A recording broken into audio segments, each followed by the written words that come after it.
la qualité de cet esprit, c'était ce qu'on appelle par l'âme.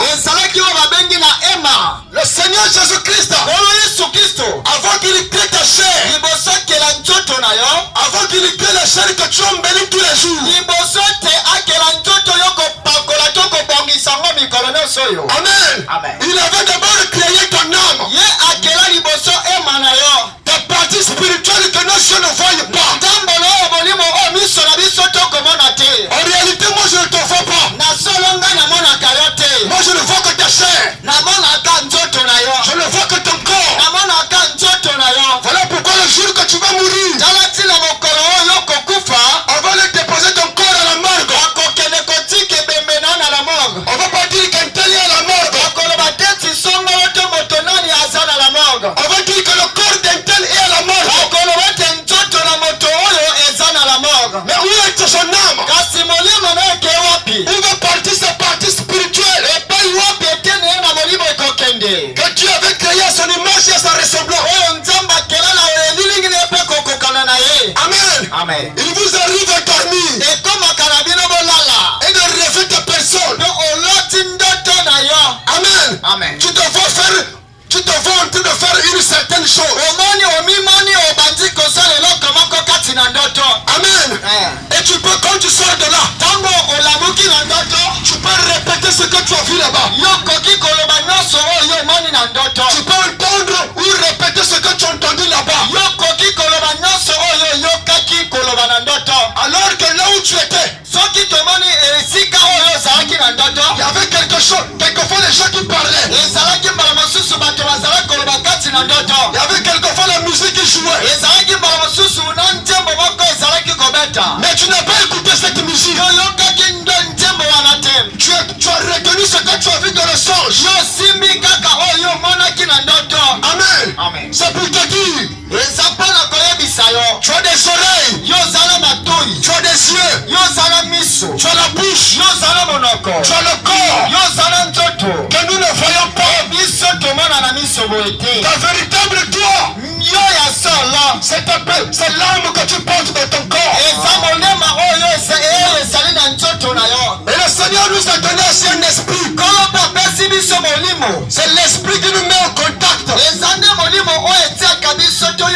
C'est l'esprit qui nous conduit dans les 5 sens qui sont le cou, le toucher, le dola et lui pour l'écouter. Non.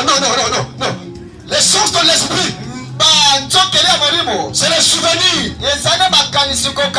les raisonnements, les pensées. Amen. Ce sont les sens que Dieu a donné à notre esprit. Et c'est l'esprit qui contrôle l'homme. Mais en réalité, la Bible dit, à la fin de la route, le corps va retourner de la poussière. Parce que tu es chair, tu es poussière. Tu retourneras de la poussière. Et tous les esprits viennent à Dieu. Voilà pourquoi Jésus est la croix. Quand il était crucifié, il a dit à Dieu, son Père, il dit, Père, reçois mon âme. Père, reçois mon esprit. Je remets mon esprit entre tes mains. Et le corps est réparti de la tombe.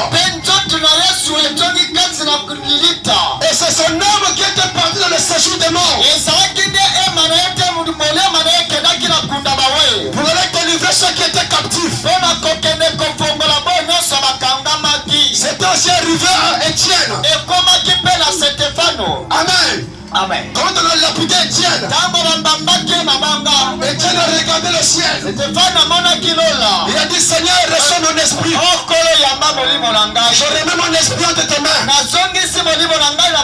Et comme il était mort, son corps est reparti dans la poussière. Mais où est parti son âme? Amen. L'âme n'a que deux destinations.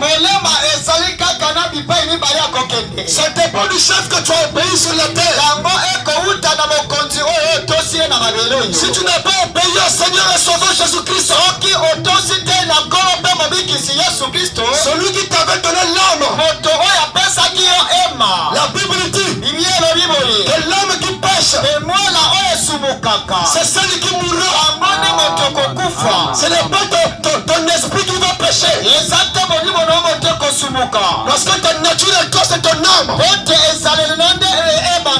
Quand tu dis à quelqu'un tu me connais, en réalité tu ne parles pas de ta chair, tu parles de ton âme. Amen. L'âme qui se trouve dans ton cœur, et la Bible dit encore, c'est du cœur que viennent les mauvaises pensées, c'est du cœur que viennent les meurtres, c'est du cœur que viennent les vols, c'est du cœur que viennent l'impudicité. Vous dites que Amen. Mais le mal que tu fais revient tout. Le fait que tu n'aimes pas Jésus, ça vient d'où? Ça ne vient pas de ta tête, ça vient de ton cœur. Tu ne peux pas dire une chose que tu n'aimes pas. Tu ne peux pas porter un habit que tu n'aimes pas. Tu ne peux pas rester en contact avec quelqu'un que tu n'aimes pas. Voilà pourquoi tu n'aimes pas être en contact avec Jésus. Voilà pourquoi tu n'aimes pas écouter la parole de Dieu. Parce que ton cœur n'aime pas sa parole. Alors laisse-moi te dire ce matin, tu es la personne la plus méchante. Quand tu n'aimes pas Jésus, la méchanceté, ce n'est pas tuer son frère. La méchanceté, ce n'est pas voler. La méchanceté, ce n'est pas critiquer. La méchanceté, ce n'est pas aimer Jésus. Et quand vous n'aimez pas Jésus, tous les attributs de la méchanceté viennent sur vous. Amen. Parce que le salaire du péché, la source même du péché, c'est l'incrédulité à la parole de Dieu. Amen. C'est quand tu ne crois pas à la parole de Dieu que tu te permets tout sur la terre. C'est quand tu ne crois pas à la parole de Dieu que tu vas voler. C'est quand tu ne crois pas à la parole de Dieu que tu es ton frère, que tu es ta soeur. Amen. Et ce matin, le Seigneur Jésus t'appelle, mon frère. Le Seigneur Jésus t'appelle ta conscience. Le Seigneur te cherche. Quelle est la valeur de ton âme? Même le diable ne te cherche pas pour ton esprit. Le diable connaît la loi de Dieu. Il sait que quand un homme meurt sur la terre, c'est son esprit qui répand à Dieu. Son corps répand de la poussière. Je vais te dire, toi qui embellis tous les jours le corps,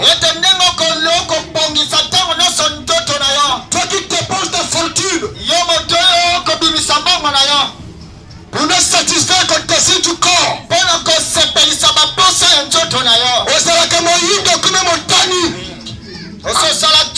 Amen. Parce que tu penses que la plus belle partie de ton corps, ou la raison pour laquelle Dieu t'a créé, c'est de faire de ton corps, c'est d'embellir ton corps. C'est comme si tu ne mourrais pas. Mais sache-le, un de ces jours,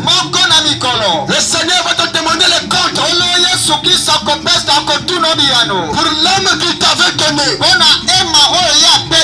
Le Seigneur qui t'a tant aimé, il a envoyé son Fils unique afin que quand tu le crois, afin que ton âme soit sauvée et que tu ne vas pas dans les régions de l'abîme. Je vais te dire, ton âme est toi, ton âme est toi. Amen. C'est pour ça que Jésus, il est éternel, a sacrifié son Fils. C'est à cause de ton âme que l'Éternel a livré Jésus. Je peux encore te dire, ton âme et toi a plus de la valeur aux yeux de Dieu que même le sang de Jésus. Si le sang de Jésus était très précieux pour Dieu, je n'allais pas donner ça. Je n'allais pas permettre que cela vienne à la croix. Mais comme il regardait ton âme, comme il voulait que tu sois sauvé, même Jésus, à un certain moment, le pauvre, il était fatigué. Il ne voulait plus. La croix pesait tellement. Il a prié. Il a dit, Père, si cette coupe peut s'éloigner de moi. Parce que Jésus avait souffert. L'Éternel avait sacrifié pour le salut de ton âme. L'Éternel a dit à Jésus, ton sang n'est pas plus grand, ton sang n'est pas plus précieux que les âmes, que l'âme de mon frère, que l'âme de mon fils, que l'âme de ma fille. Alors Jésus a pleuré. Il dit, Père, si tu peux éloigner de moi cette coupe. L'Éternel a dit non. Tu peux mourir. Parce que je dois sauver les enfants de Dieu. C'est à cause de toi, à cause de ton âme, que Jésus a répandu son sang. Amen. C'est pourquoi si tu ne crois pas, si tu ne crois pas la parole de Dieu, le sang de Jésus va te condamner. Le sang de Jésus.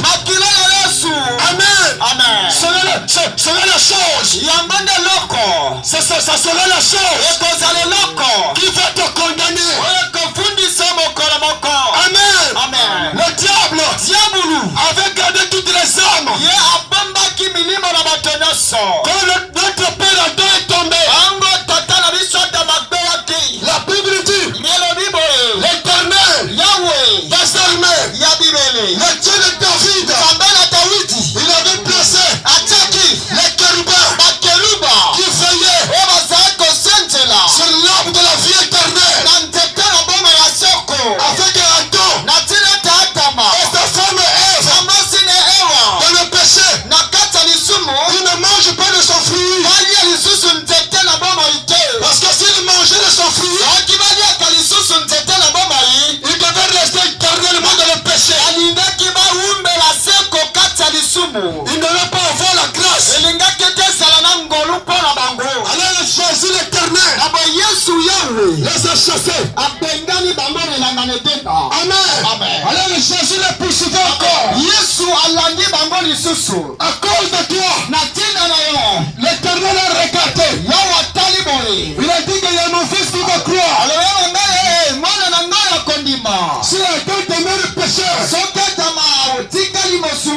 si je ne donne pas ce qu'il me faut, personne ne va retourner au ciel. Alors j'ai l'Éternel devait donner la chose précieuse. la chose la plus grande que personne ne pouvait donner, qu'aucun Dieu était capable de donner à Satan.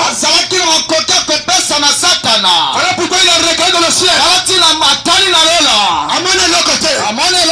Il regarde sur la terre. Amène l'autre côté. Il regarde sur la terre. Amène l'autre côté. Alors il s'est dit, chacun moi-même descend. Créer un corps qu'on va appeler Jésus. Alors je vais payer le prix pour arracher les âmes. Amen. Mon frère, c'est pour toi que Jésus est mort à la croix. Ce n'est pas de l'histoire, c'est la vérité. Si tu ne crois pas ça, il n'y a pas de raison pour toi de vivre au ciel. Le ciel, c'est un royaume qui est dirigé par un roi. Et ce roi s'appelle le Seigneur et Sauveur Jésus-Christ. Tu ne peux pas aller au ciel. Amen. Si tu n'aimes pas Jésus, tu ne peux pas aller au ciel. Amen. Si tu ne fais pas la volonté de la parole de Dieu, si la parole de Dieu ne devient pas une réalité pour toi, si tu ne rencontres pas le salut, si tu ne rencontres pas Jésus, il n'y a pas de question pour toi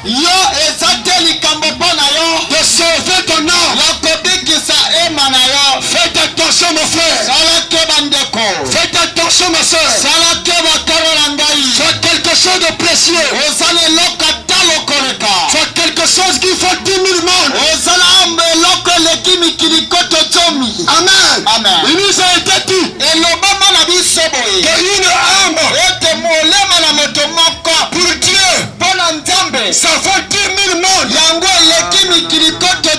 C'est de la valeur auprès de Dieu.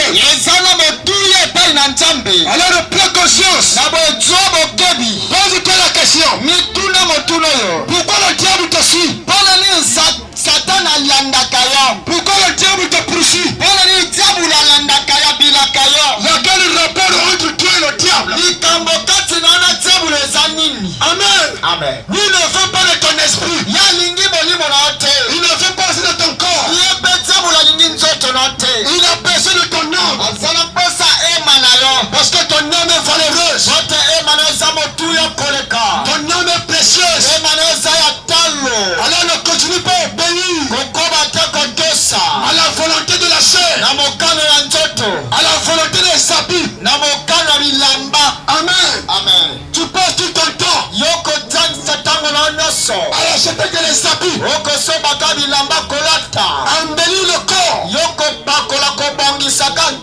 à changer la couleur de ta peau,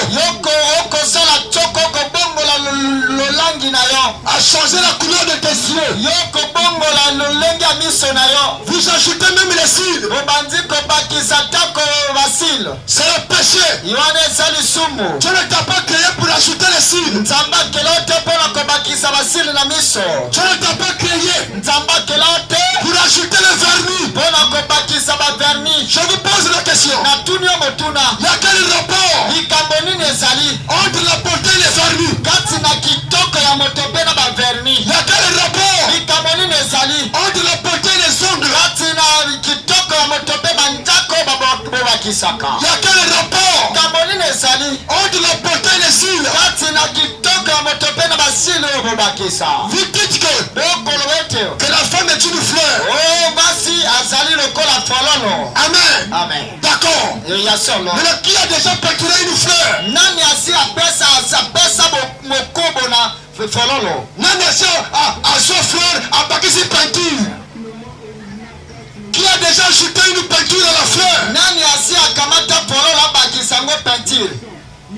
Ça montre que vous êtes dans le péché.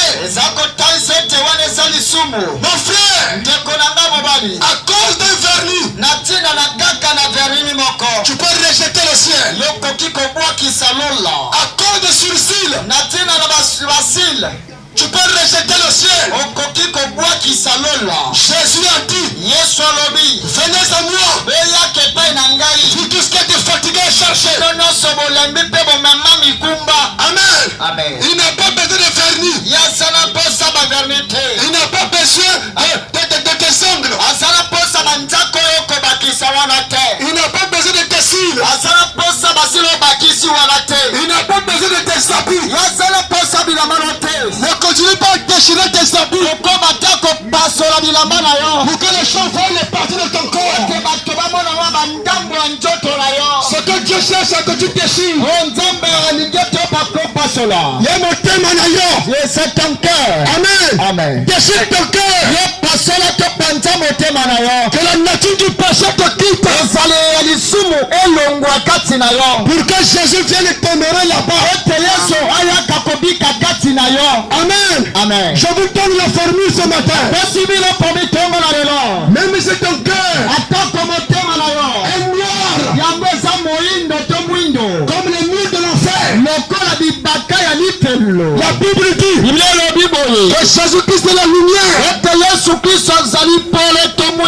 Il est capable de pénétrer là-bas et d'éclairer ta maison. Amen. Amen. Il est capable de rentrer là-bas et de changer ta maison. Quand l'homme que tu portes en toi, c'est ta maison. Mon frère, Jésus t'appelle ce matin. Ma soeur, Jésus t'appelle ce matin. Donne ton nom au Seigneur Jésus. Car si tu ne le fais pas, l'un de ces jours, tu vas te retrouver dans les régions de l'abîme. Toutes les âmes ne font pas Dieu. Toutes les âmes ne reposent pas en paix. La paix se cherche sur la terre. C'est pas le prêtre qui donne la paix. La véritable personne qui donne la paix, c'est le Seigneur le Sauveur Jésus. Dans le salut de ton âme. Si ton âme n'est pas sauvée, tu n'as pas la paix. Et quand tu vas mourir, ton âme, il est dans les régions où il n'y a pas la paix. Même si tu dis que ton âme repose en paix, celui qui donne la paix c'est Jésus. Si ton âme n'avait pas reçu Jésus, frère, tu vas être tourmenté. Amen. Amen. Donne ta vie au Seigneur Jésus. Jésus t'appelle mon frère. Jésus t'appelle ma soeur. Quelquefois tu ne vivrais pas demain. Alors ne ramène pas demain. Même maintenant. Même maintenant. Quelque chose peut se passer. Tu ne parles pas au vent. La Bible dit dans sa bouche ne sois pas la parole et revenir à lui.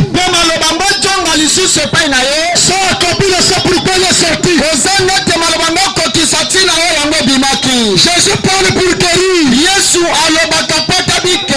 Jésus parle pour délivrer. Jésus parle pour changer. Jésus parle pour donner la vie. Alors il t'a parlé. Alors viens mon frère. Viens ma soeur. Ne regarde pas la personne qui te parle.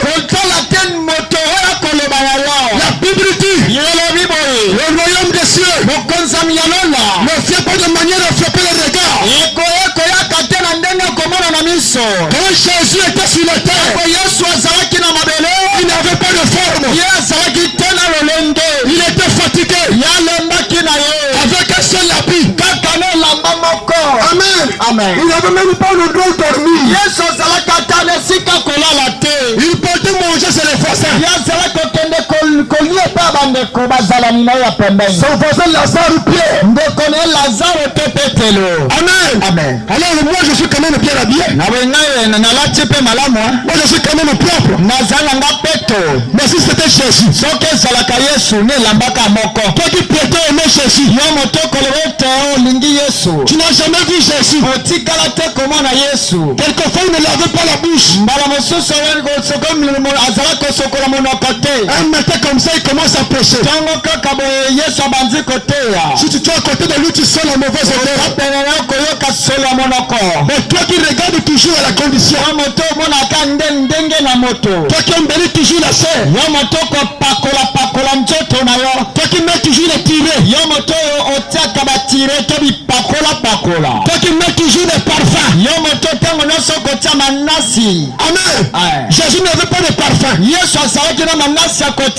Si tu t'approchais de lui, tu n'allais pas supporter. Mais la Bible dit, dans sa bouche, sortait les paroles de la vie éternelle. Amen. Alors n'aie pas honte mon frère. N'aie pas honte ma soeur. Jésus est venu te chercher. Jésus a parcouru le pays. Jésus a parcouru le marché. Tu ne t'attendais pas à entendre sa voix. Mais pendant que tu écoutes sa voix, la Bible dit encore, écoutez mes frères, écoutez la parole de Dieu, et vos âmes vivront. Quand la parole de Dieu est plus tranchante, plus capable de séparer l'âme, le corps et l'esprit.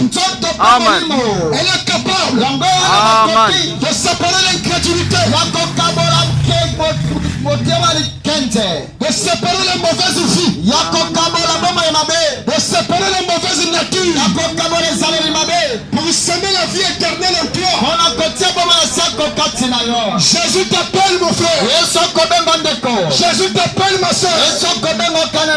Revenez à Jésus. Le monde tombe vers sa fin. Amen. Tous les signes que vous voyez, ce sont des signaux rouges qui clignotent. Le signe de sa venue. Matthieu 24 est en train de s'accomplir. Amen.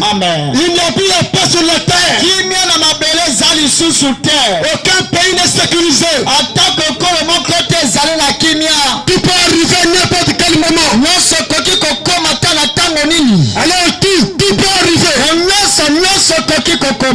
Amen. Alors pendant que tu as le temps, pendant que tu as écouté la parole de Dieu, donne ta foi au Seigneur Jésus. Revenez à Jésus. Père éternel, Fils de Dieu, Fils de Dieu, ouvrez vos cœurs afin que Jésus rentre là-bas. Jésus n'a pas besoin de ton corps. Jésus n'a pas besoin de tes habits. Il n'a pas besoin de ta coiffe. Il a besoin de ton cœur. Ton cœur que tu donnes à l'argent.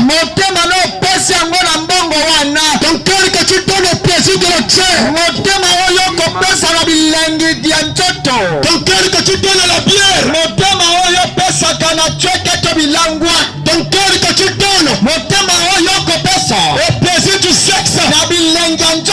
Jésus t'appelle. Tu ne peux pas te délivrer toi-même. Jésus a le pouvoir. Jésus a la domination. Jésus a la capacité de délivrer ton âme. Si tu crois, si tu crois, si tu crois, tu verras la gloire de Dieu ce matin. Tu verras la gloire de Dieu maintenant. Alors approche-toi. Viens mon frère. Viens ma soeur. L'Esprit de Dieu te parle maintenant. Ne quitte pas la terre. On devrait rencontrer Jésus. Jésus t'aime. Il a besoin de toi. C'est pour que tu l'as donné Jésus à la croix. Tu es plus valeureux. Plus que le sang de Jésus. Jésus a donné le sang de Jésus pour le salut de ton âme. Viens mon frère. Viens ma soeur. On n'a pas besoin de ton argent. On n'a pas besoin de ton commerce. Juste le salut de ton âme. Le salut de ton âme. C'est ce qui est plus béni mon frère. C'est ce qui est précieux. C'est ce qui est précieux. Mon frère, donne ta vie au Seigneur Jésus. Ne quitte pas la terre sans avoir rencontré Jésus. Ça sera un malheur pour toi. Un malheur pour toi. Jésus, l'Éternel s'est sacrifié pour toi. Pour sauver ton âme. Alors qu'est-ce que tu fais du sang de Jésus? Le sang de Jésus coule encore. Le sang de Jésus coule encore. Jésus perd encore à la croix. Père, Papa, je remets mon esprit entre tes mains. Si cette coupe peut s'éloigner de moi, mais dis non pas ma volonté, mais ta volonté, Père. Et la volonté du Père, c'est que ton âme soit sauvée. C'est que tu reçoives le Saint-Esprit. C'est que tu reçoives le salut. Alors revenez à Jésus. Jésus t'appelle mon frère. Jésus t'appelle ma soeur. Ne remets pas tes mains. Ce que tu es capable de faire ce matin. La Bible dit à chaque jour suffit sa peine. Le lendemain ne t'appartient pas. Amen. Le lendemain, pour toi, ça peut devenir de l'histoire. Quand il était. Il est parti. On n'a rien de temps. Tout peut changer mon frère. Aujourd'hui, ça nous a privé que ses frères. En 5 minutes. Mon frère, ta vie sur la terre peut devenir de l'histoire. Amen. Il y a eu de grands, mon frère, qui ont vécu sur la terre, qui avaient beaucoup d'argent, qui avaient beaucoup de moyens. Mais comme ils n'avaient jamais accepté Jésus, malgré sa fortune, aujourd'hui c'est de l'histoire. Amen. Ils sont dans les régions inférieures. Parce qu'ils ont gardé leur vie pour eux-mêmes. Ne garde pas ta vie pour toi-même. Ta vie t'a été donnée pour investir dans le christianisme. Pour la donner à Dieu. À ton maître. Le Seigneur a sauvé Jésus. Alors si tu as écouté sa voix, n'endurcis pas ton cœur. N'aie pas honte mon frère. N'aie pas honte ma soeur. Viens, nous avons besoin de toi. Nous t'attendons ici. Le Seigneur est capable. Même maintenant. Même maintenant. De te donner la vie éternelle. C'est pas le pasteur qui donne ça. C'est pas le prêtre qui donne ça. C'est le Seigneur Jésus-Christ lui-même. Et si tu crois, ce matin, maintenant, mon frère, ton histoire va changer. Ton identité va changer. Tu vas rencontrer le Seigneur Jésus. Il est capable. Il est capable de te guérir. Peu importe ta maladie. Il est capable de te guérir. C'est lui qui a créé ton corps. Quand le mécanicien fabrique une voiture, ils ont toujours les pièces de rechange. Et le Seigneur Jésus-Christ qui a fabriqué ton corps, il a les pièces de rechange. Et ce matin, viens au garage. Viens au garage. Le grand mécanicien est là. Le grand médecin est là. Le grand médecin. Le docteur Jésus. Il est ici pour te guérir. Il est ici. Peu importe ta maladie. Peu importe ta maladie. Il peut te guérir. Il peut te guérir, ma soeur. Alors viens. Il t'attendra. C'est sans argent. Sans rien donner. C'est gratuit. Alors viens maintenant. Viens maintenant. Il t'attendra. Que le Seigneur te bénisse. Shalom.